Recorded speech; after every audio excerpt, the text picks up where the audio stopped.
Game changer நேயர்கள் அனைவருக்கும் வணக்கம். நான் உங்களுடைய காதல் ஜோதிடர் ஈஸ்வரிங்க. இன்னைக்கு என்ன பற்றி பார்க்க போகிறோம் அப்படின்னு பார்த்தீங்கன்னா, எல்லாருக்கும் ஒவ்வொரு விதமான லைஃப் இருக்குங்க. அதில் ஏதோ ஒரு விஷயத்தில் வந்து நமக்குன்னு ஒரு சந்தோஷத்தை கொடுக்கக்கூடிய நிலை எது அப்படின்னு பார்த்தீங்கன்னா, இந்த காதல் அப்படிங்கிற ஒரு விஷயம். ஸோ காதல் இல்லாத மனிதர்கள் கிடையாது. ஸோ அன்பு அப்படிங்கிறதுனுடைய ஸ்பைசன் தான் காதல். அது எல்லாருமே தவறாக புரிஞ்சுக்கிறோம்.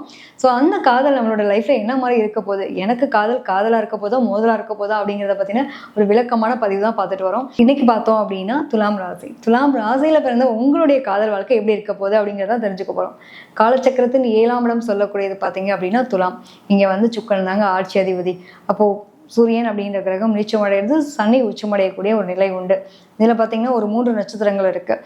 எது அப்படின்னா அவங்களுக்கு சித்திரை, சுவாதி, விஷாகம் 3 நட்சத்திரங்களையும் உள்ளடக்கிய ஒரு தன்மை உண்டு. இதில் நீங்கள் எந்த நட்சத்திரத்தில் பிறந்தாலும் இந்த தன்மை உங்களுக்கு ஒத்து போகக்கூடிய நிலை உண்டுங்க. பொதுவாகவே வந்து எப்படின்னா துலாம் வந்து எல்லாத்தையும் கால்குலேட்டிவாக இருக்கும். கால்குலேட்டிவ்ன்றதை விட எடை போட்டுட்டே இருக்கும். என்ன பண்ணுறாங்க, யார் வந்திருக்காங்க, எதுக்கு வந்திருக்காங்க, ஏன் எதுக்குன்ற கேள்வி எழுப்பாத மனநிலை கிடையாது. சுக்கிரன் அதிபதிங்க. லக்ஸரியாக இருக்கணும்னு ஆசைப்படக்கூடிய தன்மை இருக்கும். தன்னை வந்து ரொம்ப பிரகாசமாக வச்சுக்கணும் அப்படிங்கிற ஒரு மனநிலை இருக்கக்கூடிய நிலை இருக்கும்.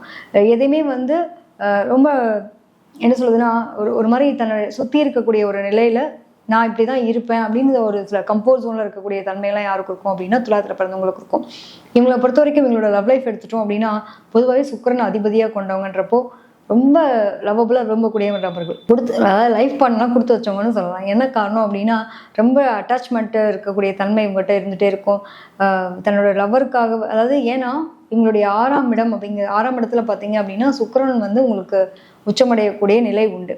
பொதுவாகவே வந்து அந்த லவ் லைஃப்காக வந்து நிறைய டெடிக்கேட்டடாக கடன் வாங்கி கூட கிஃப்டை வாங்கி கொடுத்துடணும், என் ஆளை வந்து நான் கரெக்ட் பண்ணணும்னு நினைக்கக்கூடிய நபர்கள் இவங்க தான்.